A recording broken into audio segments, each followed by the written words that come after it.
Assalamualaikum warahmatullahi wabarakatuh. Perkenalkan, nama saya dari Sukma Lesari dari Fakultas Psikologi E-Learning Universitas Bosowa dengan nomor induk mahasiswa 4525091281, ingin mengerjakan tugas saya yang berjudul Put First Thing First.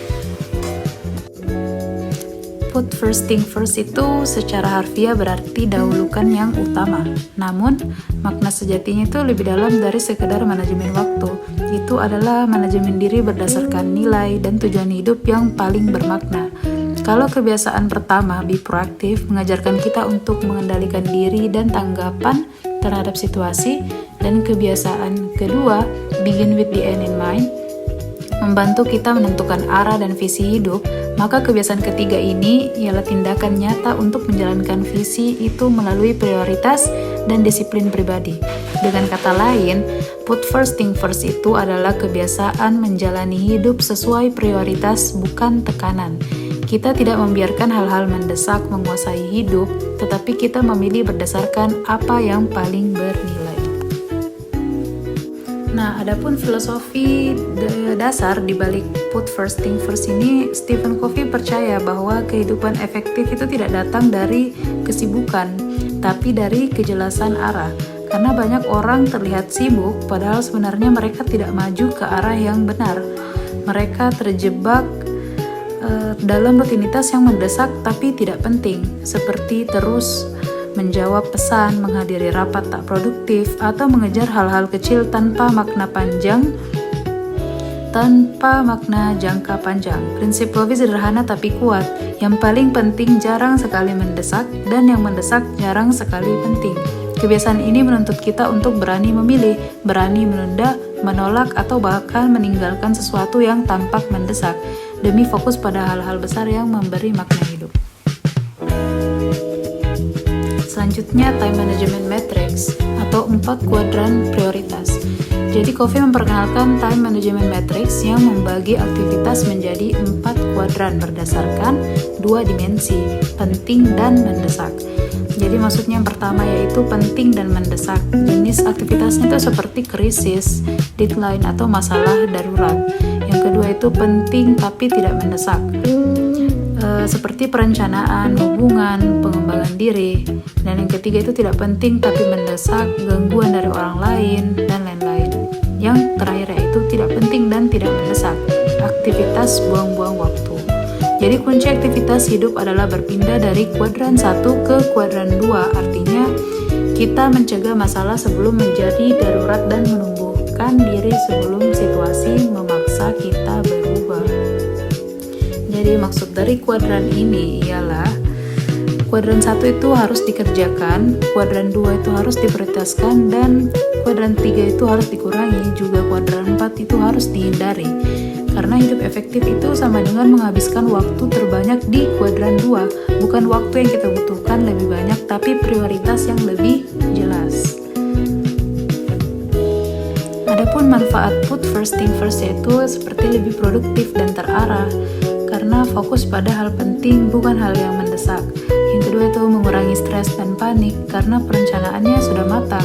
Yang ketiga meningkatkan kualitas diri, fokus pada pengembangan diri dan hubungan.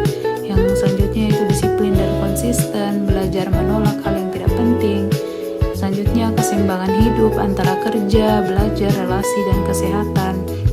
Juga seperti ketenangan mental dan emosional, karena waktu itu diatur berdasarkan hal-hal yang penting. Hidup juga terasa lebih seimbang dan tidak terburu-buru. Yang selanjutnya yaitu produktivitas yang bermakna, karena kita bukan hanya menyelesaikan tugas, tapi juga mencapai tujuan yang benar-benar berdampak. Yang ketiga itu kualitas hidup meningkat, karena kita fokus pada kesehatan, keluarga, relasi, dan pertumbuhan pribadi, bukan hanya sekedar target jangka pendek.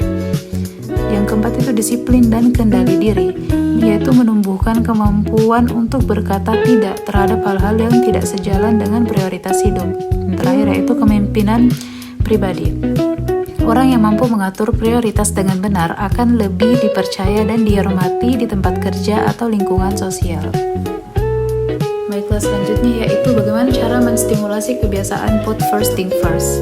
Jadi yang pertama yaitu menentukan apa yang paling penting, seperti menanyakan pada diri sendiri apa tujuan atau jangka panjang saya, nilai hidup apa yang paling saya pegang. dan apa yang membuat saya benar-benar puas dan bangga setelah mencapainya. Jadi, dengan menuliskan semua itu sebagai kompas keputusan supaya setiap tindakan sehari-hari mengarah ke sana. Selanjutnya itu menerapkan prinsip Big Rocks First. Jadi Covey memberi ilustrasi terkenal seperti satu toples kosong berupa batu besar, kerikil, pasir, dan air. Kalau kamu isi dengan pasir dulu, batu besar tidak akan muat. Tapi kalau batu besar dulu, baru kerikil dan pasir, semuanya bisa masuk. Artinya, jadwalkan dulu hal yang penting dalam hidupmu, baru isi sisanya dengan hal-hal yang kecil. Misalnya jadwal belajar atau kerja utama, olahraga, waktu keluarga, refleksi diri, atau ibadah. Baru setelah itu tambahkan aktivitas lain yang sekedar melengkapi. Nah, yang selanjutnya itu gunakan perencanaan mingguan dan harian. Covey menyarankan untuk merencanakan per minggu bukan hanya per hari, karena perencanaan mingguan membuat kita melihat gambaran besar, bukan hanya apa yang mendesak hari ini. Seperti yang pertama, menentukan peran kamu minggu ini, misal mahasiswa, anak, teman, pimpinan, organisasi, dan karyawan. Yang kedua itu membuat tujuan utama tiap peran. Dan yang terakhir yaitu menjadwalkan waktu khusus untuk aktivitas penting terkait tujuan itu. Nah, yang selanjutnya itu belajar mengatakan tidak dengan elegan. Kebiasaan ini butuh keberanian, bukan berarti menolak semua hal, tapi memilih dengan bijak. Misalnya, maaf saya tidak bisa ikut rapat tambahan sore ini karena saya harus menyelesaikan laporan utama lebih dulu. Kemampuan berkata tidak adalah bentuk penghormatan terhadap waktu dan prioritas diri sendiri. Nah, yang selanjutnya atau yang terakhir yaitu evaluasi harian. Jadi kita harus meluangkan 5-10 menit setiap malam untuk refleksi apa yang saya capai hari ini, apakah saya menghabiskan waktu untuk hal yang penting, dan apakah yang bisa saya perbaiki besok. Refleksi sederhana ini tapi konsisten akan menumbuhkan kesadaran dan disiplin yang kuat. Nah, adapun contohnya dalam penerapan di lingkungan sekitar, yaitu yang pertama contoh di lingkungan kantor, seperti manajer yang fokus pada strategi yang besar, bukan hanya membalas pesan. Yang kedua, karyawan menolak rapat, tidak produktif demi waktu kerja fokus. Yang ketiga, pimpinan menyediakan waktu coaching tim secara rutin. Divisi HR membuat pelatihan pengembangan karyawan. Hasilnya yaitu tim lebih terarah dan tidak mudah stres. Nah, yang selanjutnya itu contoh di lingkungan kampus, yaitu seperti mahasiswa menyusun prioritas belajar dan waktu istirahat. Selanjutnya, pengurus organisasi merancang program sejak awal semester, mahasiswa skripsi menulis sedikit tapi rutin setiap hari, dan mahasiswa menolak ajakan yang tidak sejalan dengan target akademik. Hasilnya apa? Prestasi meningkat, waktu lebih seimbang.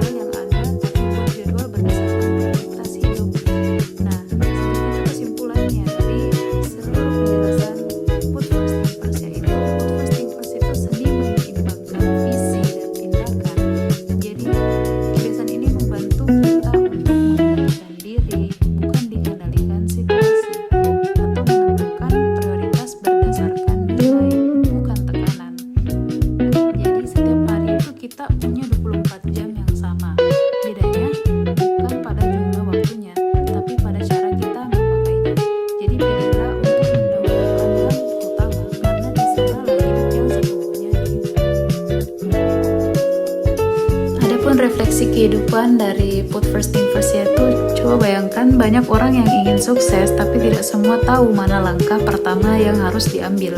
Sebagian itu terjebak dalam kesibukan tanpa makna. Mereka merasa sibuk tapi tidak maju kemana-mana. Dengan menerapkan Put First Thing First itu, kita belajar bahwa hidup itu bukan tentang melakukan semuanya, tapi melakukan yang benar. Bahwa disiplin juga bukan berarti kaku, tapi fokus pada hal yang bernilai. Dan juga yang paling penting yaitu bahwa sukses bukan hasil kebetulan, tapi hasil dari keputusan kecil yang konsisten setiap hari dilakukan. Oleh karena itu, pentingnya kita harus menerapkan Put First Thing First dalam kehidupan sehari-hari. Baiklah, itulah tadi penjelasan saya mengenai Put First Thing First. Sekian dari saya. Wassalamualaikum warahmatullahi wabarakatuh.